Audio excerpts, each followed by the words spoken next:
ঈদ আসলে ছোটবেলার কথা খুব মনে পড়ে। ঈদে নতুন জামা কেনার জন্য বাবার কাছে কতই না বায়না ধরতাম। নতুন জামা কেনার পর সেটা যত্ন সহকারে তুলে রাখতাম, কাউকে দেখাতাম না পুরনো হয়ে যাবে বলে।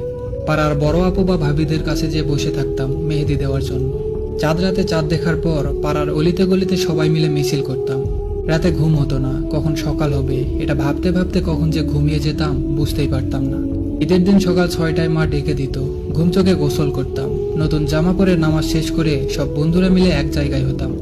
একে একে সবার বাড়িতে যেতাম, একটু একটু করে সবার বাড়িতেই খেতাম। বিকেল হলে সবাই টাকা তুলে গাড়ি ভাড়া করে ঘুরতে যেতাম।